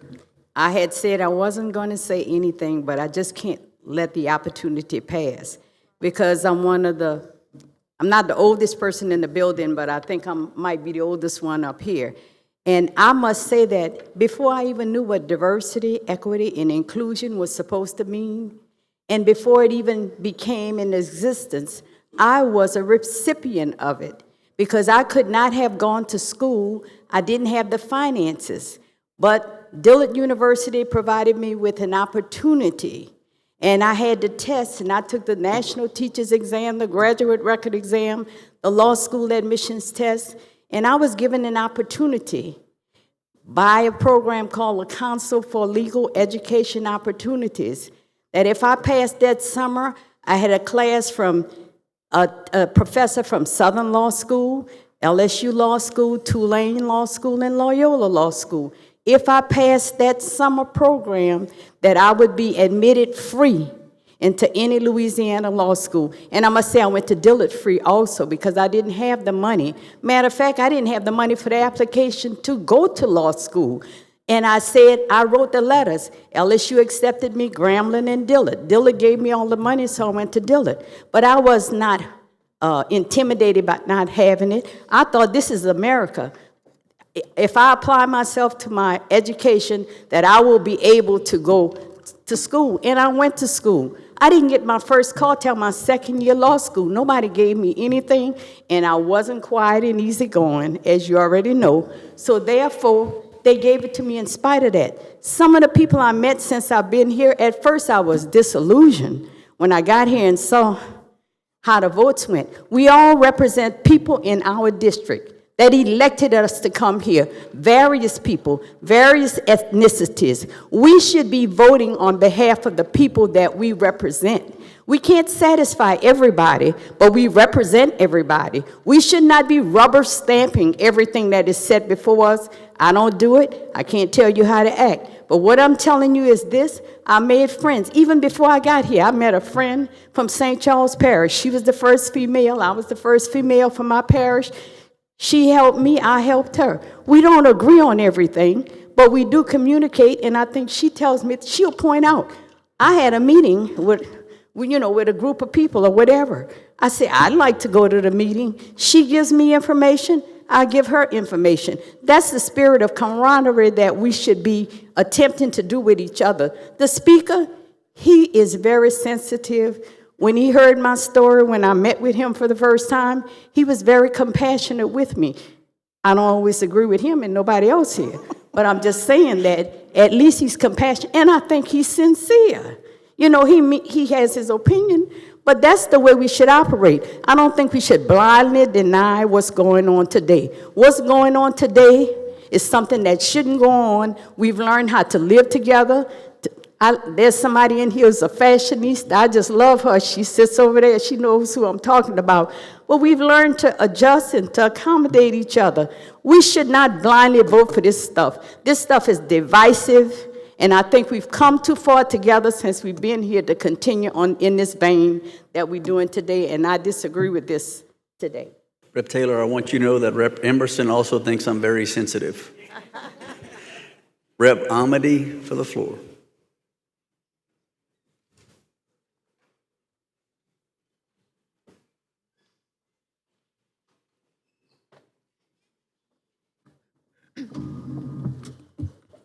Thank you, Mr. Speaker.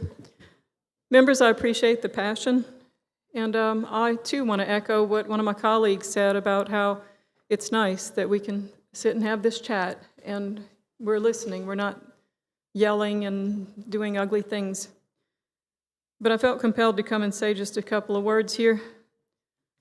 There are things that I see in this bill, like on page 4, line 11, this is something that would be prohibited.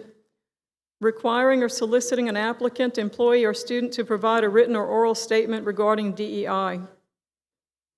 That should be prohibited. That's compelled speech. That's not freedom of speech. That's not what this nation's founded on. And then the next one, number 4, extending any preferential treatment based on race, color, ethnicity, sex, national origin, gender identity, or sexual orientation in the making of decisions at public post-secondary education institutions on admission, state-supported financial aid, scholarships, or other services or benefits. This would be a good thing if you believe that scholarship should be based on merit or financial scholarship should be based on financial need. That's what I think it should be based on. But listening today, I'm hearing we're coming closer. We're coming closer. There's a lot more that we agree on than we disagree on. So hear me out. And if you disagree, come tell me later and we'll talk some more. Equity. Equity is a Marxist term. It's an attempt to have the government force equal outcomes. Instead, what we should unify around is equality. Equality is what this nation's about. It's about leveling the playing field so that people compete fairly. It's about equal opportunities, not guaranteed outcomes of success, equal opportunities so that we can all try. It's about freedom. Diversity. I keep hearing diversity is what makes us strong. It's not. I keep thinking of the scripture about a three-stranded cord that can't be broken. But it depends on what you make that cord up of. The three-stranded cord can't be broken when all of the cords pull together. So what makes us strong is unity. Unity around truth. We should recognize people for their strengths, for their talents, for their gifts and their passions. And we should unify around the freedom for people to have an equal opportunity to pursue those dreams and goals. And what about our differences? What about our diversity? Well, here's a truth we need to come together around. There's only one race, and it's human. All are created in the image of God, in a big variety and abundance of beautiful shades of skin tones. There's only one race, human. I love you, my colleagues. Thank you. Rep. Owen for the floor on the bill.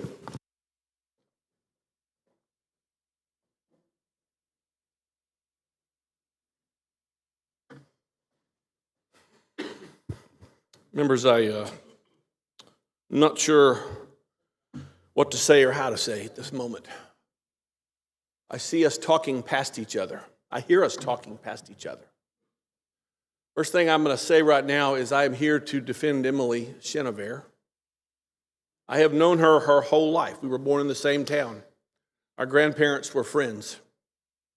There is nothing wicked or crooked or racist at all in Emily. She, like me, attends a multiracial church. I know this is about the bill, but I'm going to tell you all because I can't stand her being impugned. Last year at our high school, she got a young man put in the Sports Hall of Fame who had spent 15 years in jail, a black guy. She stuck her neck out. That's just a thing, but I'm just telling you the character of this woman is not what it is being portrayed. But what I worry about for us as a society is we talk past each other, especially in these moments. Some of y'all were here 3 years ago when we started redoing social studies content standards for the state. And Ted James and Royce Duplessis and I went over one of the formulating meetings. And I wanted to get involved. And Royce and Ted both told me, Chuck, if you get involved, don't just tell about what good happened to black people. Tell the whole story. And I committed myself to that, and not because I'm standing around black people, but because I'm old enough to have seen change in this country, and I have seen us get better all the time. And my focal point in that, and since I've been giving speeches since then, is our warts and how we have gotten better from our flaws. That we as a country were formed with great purpose, but with flaws. The 3/5 compromise was not good. Not giving women the right to vote was not good. But we started with this basic framework of equal justice under law. And over time, we shed a lot of blood. A lot of blood. Our content standards that our kids have now, and I wish some of y'all would look. I try to tell people about them, what we got done.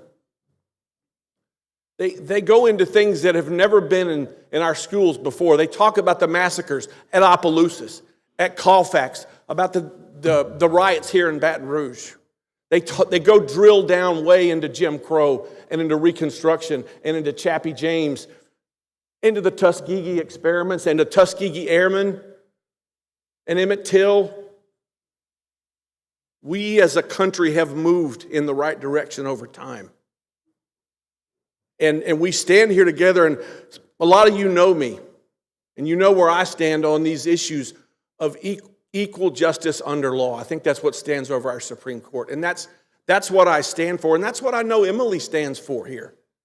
And so when I see this chasm of misunderstanding, I'm going, why do a group of people see something and another group see something else? And I don't know. It is because of the things that have happened in this country that have been awful. And they have been awful. I am the great-grandson of a Klansman. My father decided we were going another way in my house. And we have lived our lives differently. And so when I see this, I just grimace because I love you all and I love this state. Carolyn and I came back to this state because it's our home. And I want to leave you all with this. I don't know how we're going to see past each other today. My wife tells me I shouldn't tell people that I use artificial intelligence, but it really helps me. I dropped this bill into my artificial intelligence machine. I'm thinking, what am I missing? I love everybody here with the love of Christ and the love of Louisianian. And I said, is this bill inherently racist? And here's what the computer said back to me. I didn't ask a white guy, I didn't ask a black guy. It said, this bill does not contain anything overtly racist.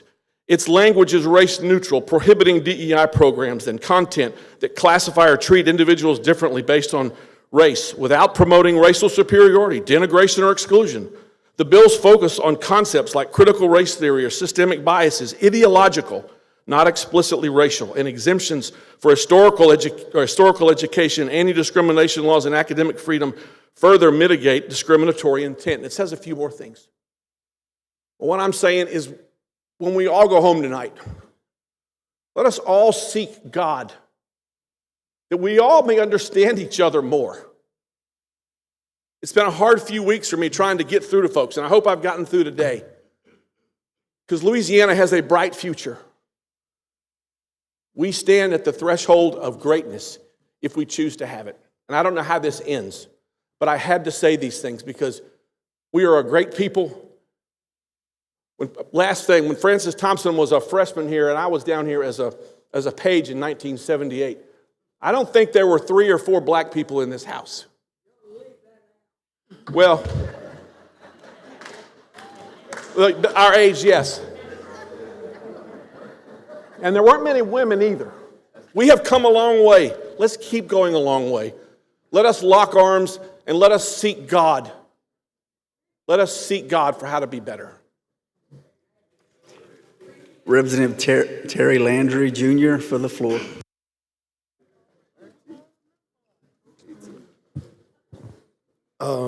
Good afternoon, everybody. Members, I'm the new kid on the block. And I was recently elected not to sit on the sideline and be quiet, but to speak for the people and for all people. And I think today what makes me qualified to speak for all people is I'm fresh off the campaign trail. I knocked on thousands of doors and talked to thousands of people, black, white, Hispanic, male, female, young, and not old but seasoned individuals. And not one time did DEI come up. Not one person that I talked to said, I believe DEI is a problem and we need to eradicate it or get rid of it. Our people are worried about the economy. how they're going to make a living, how they're going to pay their bills, how they're going to take care of their children, what schools their children are going to grow up in, and the education that they receive in this state. Not about what divides us, not about what makes us different, but what can bring us together. And this bill does none of those things.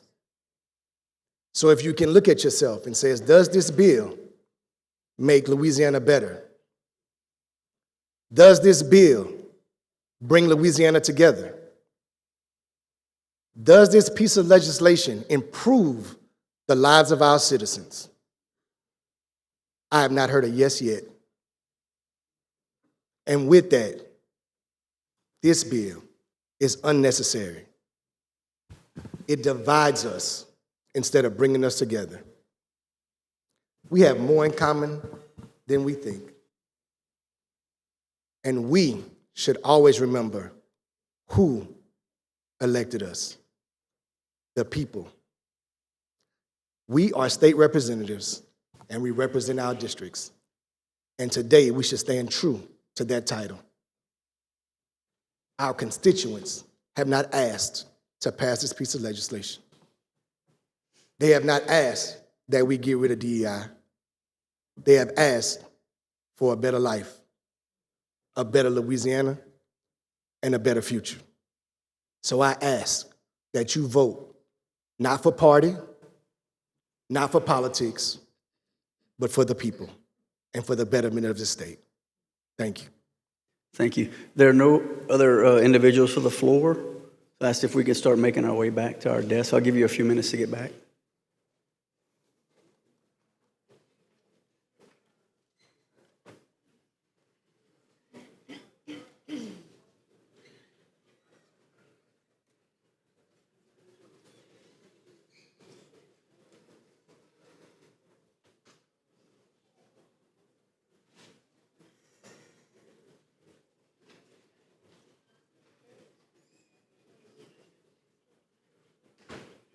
Rep. Chenevert, you have a right to close.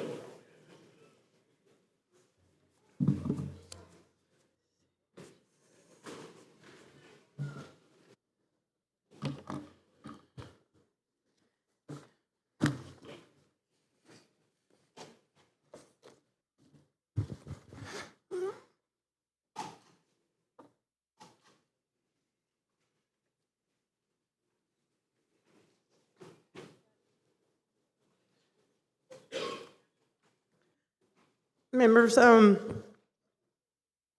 I ran for office, I said a lot about how I was never afraid to have hard conversations. I knocked on almost 6,000 doors with my closest friends, who happens to be a lot darker than me, who I love dearly, was with me that day. Many days, actually. And we're friends because of our heart and our love for God. When I did this bill, I reached out to her, and I've had some conversations with her, and had some good conversations with her, and I wanted to know her heart on this.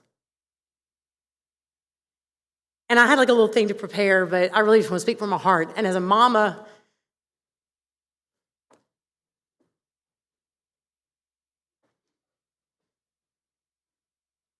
I care about the future of the state. And I'm not afraid to have tears because I'm a very passionate person about my God and how he sees us.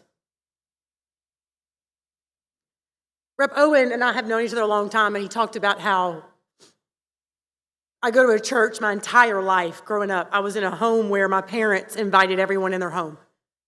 Black, white, yellow, brown, Asian, Native American. The church started in my parents' living room. And I'm so thankful that that's how I grew up.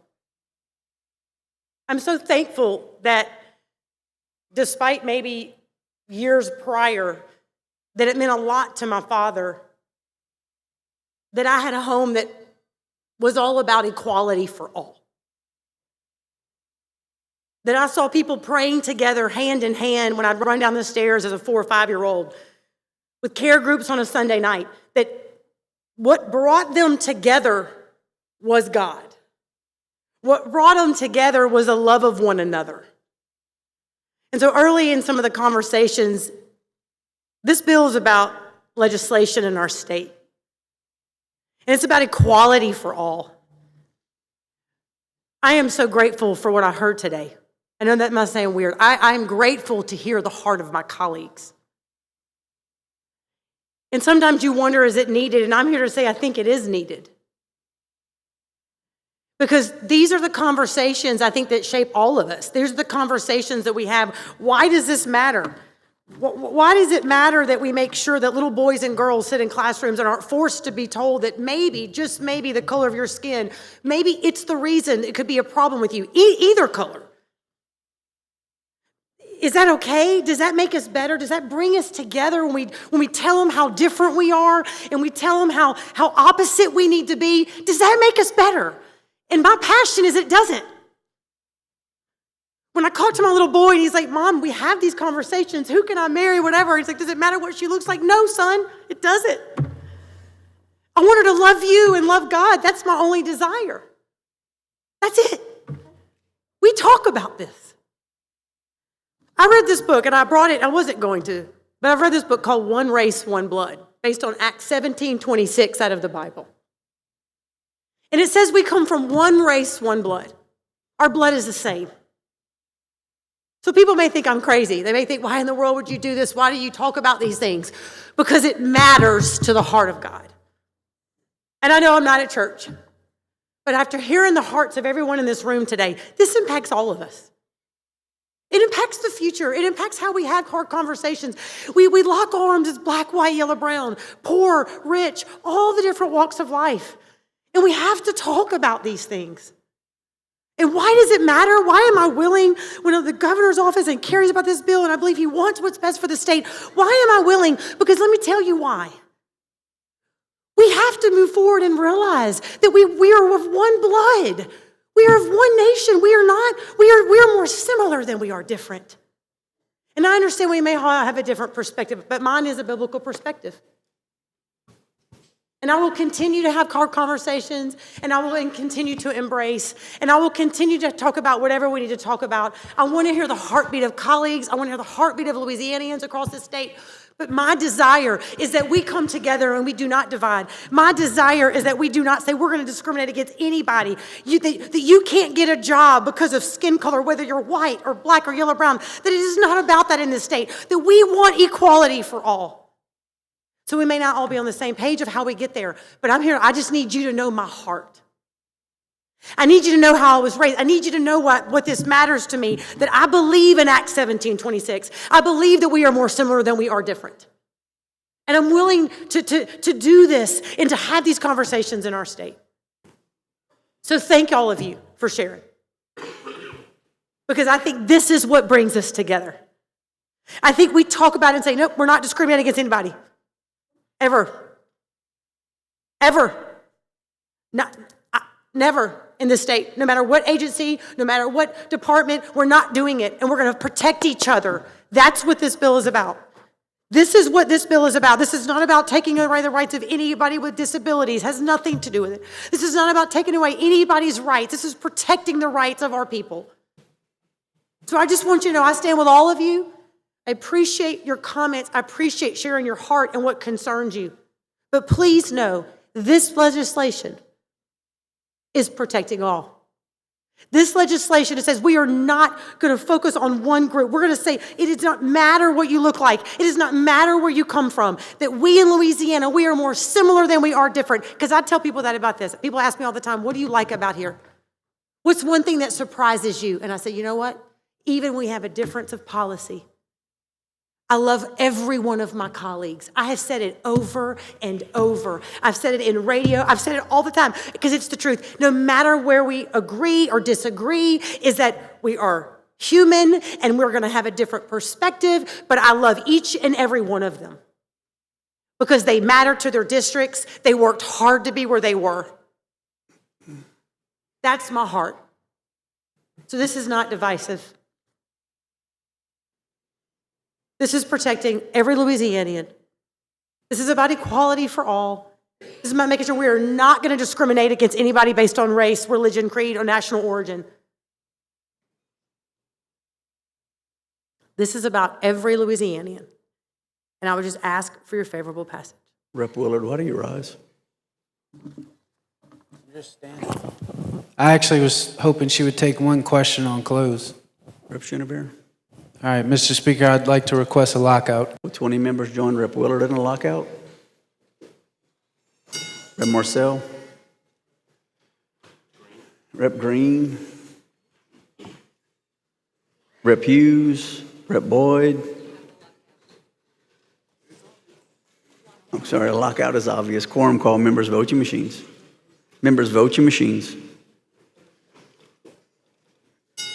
Members, vote your machine. Green? Members, vote your machine. All right, members, Representative Chenevert moves final passage of the bill. Those in favor vote yea. Those opposed vote nay. Madam Clerk, please on machines. Members, vote your machine. Members, vote your machine. Members, vote your machine. Members, either voting? Rep. Noel, no. Members, vote your machine. Clerk will close the machine. We have 57 yeas, 32 nays, and the bill passes. Rep. Chenevert moves to adopt title. Lay that motion on the table without objection, so ordered.